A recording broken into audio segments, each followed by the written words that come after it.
Welcome back to Home Health Management Solutions, where we break down compliance, documentation, and Medicare requirements in a way that's simple, clear, and practical for everyday home health operations. Today's training is a big one, since the face-to-face encounter is a condition of payment, not just a documentation detail. We're covering Medicare's face-to-face encounter requirements for home health, what CMS expects in your documentation, how auditors evaluate your charts, and the signature requirements that can cause denials. By the end of this video, you'll know exactly how to avoid the most common face-to-face and documentation errors that cost agencies thousands of dollars in takebacks and denials. Let's get into it. Before we talk about face-to-face, let's remember the 5 core Medicare eligibility pieces. The patient is confined to the home. The patient needs skilled services. Services are under a plan of care. The patient is under the care of a physician or allowed practitioner. And the patient has a face-to-face encounter related to the primary reason for home health. The face-to-face is the condition of payment. The face-to-face encounter is a visit between the patient and a physician or allowed practitioner where the clinical findings support why the patient needs home health. If the face-to-face is missing, late, incomplete, or unrelated, the claim is not payable. If the face-to-face is non-compliant, the entire claim becomes non-payable, even if every visit was medically necessary and perfectly documented. Face-to-face requirements for home health mandates that an allowed provider must have an encounter with the patient no more than 90 days before or 30 days after the start of care. This encounter must be for the primary reason the patient needs home health services and requires specific documentation, including the date of the visit and evidence of a clinical assessment. Telehealth visits are permissible if they meet all other requirements, including audio and video components. CMS allows the face-to-face to be completed by an allowed physician or non-physician practitioner. The certifying practitioner must sign and date the face-to-face. The face-to-face encounter can be performed by the certifying physician or the physician who cared for the patient in an acute or post-acute care facility from which the patient was directly admitted to home health.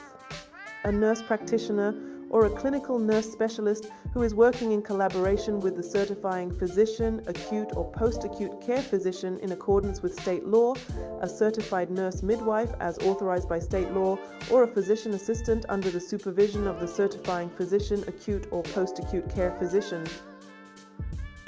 CMS requires the encounter documentation to clearly describe the clinical findings that support homebound status, describe why the patient needs skilled services, be related to the primary reason for home health, be a clearly identified, dated, and signed encounter note.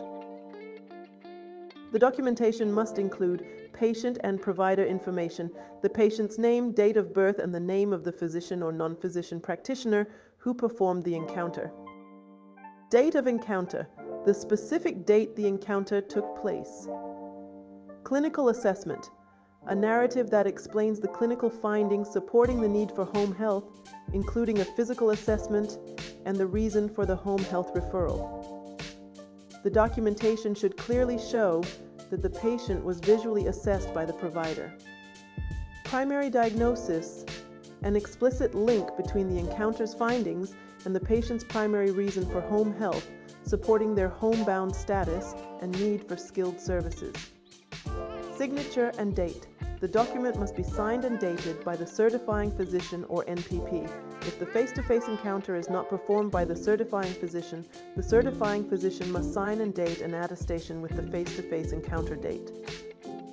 If a home health patient dies shortly after admission, before the required face-to-face encounter, the encounter requirement can be deemed complete if the agency can prove a good faith effort to schedule and coordinate the visit was made. This exceptional circumstance allows the home health agency to be considered compliant with Medicare requirements, as long as the other certification requirements are also met. Documentation showing the coordination of the visit is crucial. Your CMS review tool should ask the following: is the face-to-face present? Is it signed and dated by an allowed provider? Does it support homebound status? Does it support skilled need? Is the date within 90-30-day rules? Is the reason related to home health? If any of these fail, the claim is likely to be denied. During the COVID-19 public health emergency, CMS expanded the face-to-face requirements to allow real-time, two-way audio-visual telehealth for home health certification and recertification. Although the PHE ended on May 11, 2023, CMS continued to allow telehealth face-to-face through December 31, 2024, and HIPAA enforcement flexibilities expired on August 10, 2023. On October 1, 2025, those telehealth waivers temporarily ended due to the federal government shutdown. This forced home health and hospice providers to return to in-person face-to-face.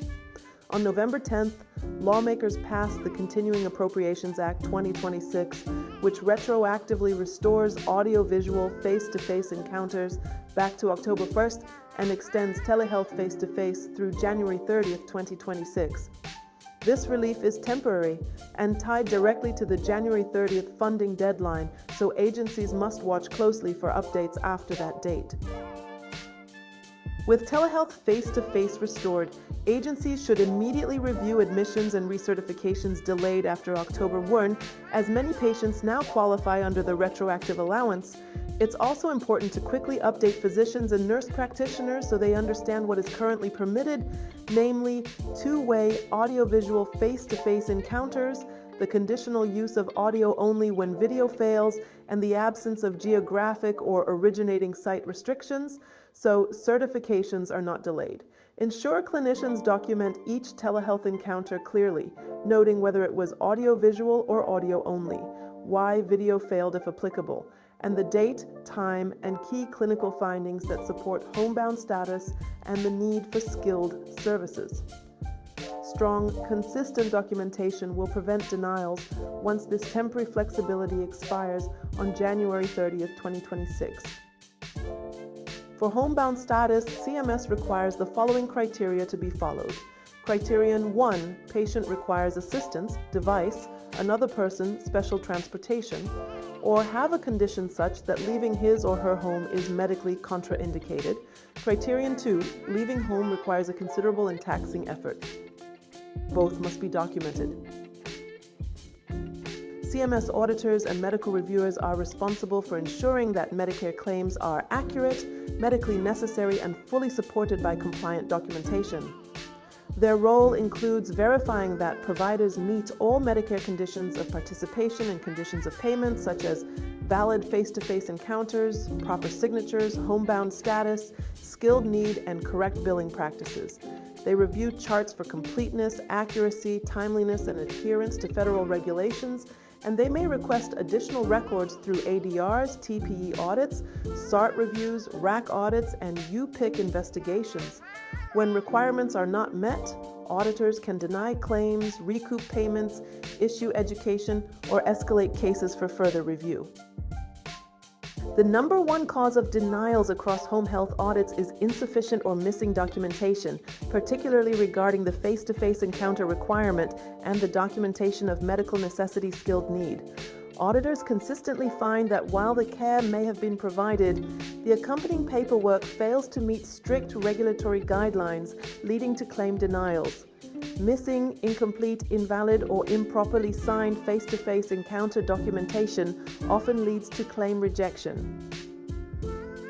Common mistakes that trigger denials include face-to-face outside 90/30 window, face-to-face not signed or dated, encounter not related to home health need, missing narrative on homebound or skilled need, telehealth used incorrectly, orders unsigned, plan of care missing frequency, duration, or therapy goals, illegible signatures with no log, encounter performed by non-allowed provider, agency failed to respond to cert request.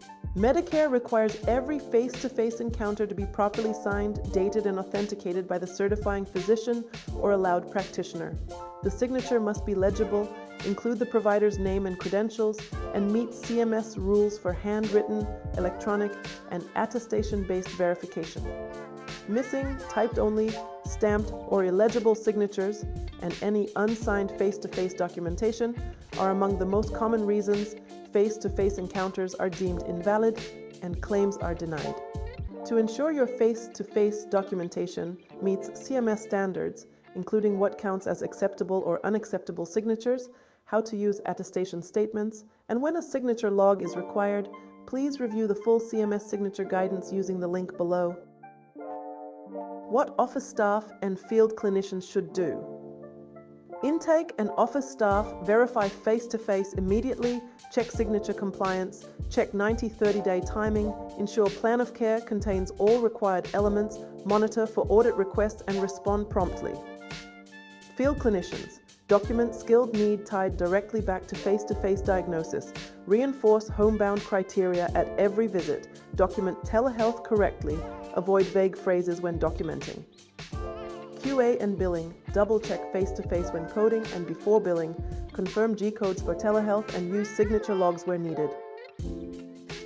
In today's shifting regulatory environment, staying compliant with Medicare's face-to-face, telehealth, documentation, and signature requirements is more important than ever. Rules have changed repeatedly, from PHE flexibilities to the shutdown lapse and temporary telehealth restoration, making clear, accurate documentation essential. Most denials occur not because care wasn't provided, but because face-to-face timing, signatures, homebound status, or skilled need weren't documented correctly. By staying updated on CMS changes, educating providers, strengthening internal workflows, and avoiding common documentation pitfalls, agencies can reduce audit risk and ensure patients receive safe, compliant, and uninterrupted care. Thanks so much for watching. If you found this video helpful, give it a thumbs up. It really helps others find it too. Don't forget to subscribe so you don't miss out on more tips and resources. Looking for easy-to-use digital tools for managing home health? Check out my Etsy shop. Link is in the description. If you have questions, ideas, or want to share your experience, leave a comment. I'd love to hear from you. And feel free to share this with anyone who might find it useful. See you in the next video.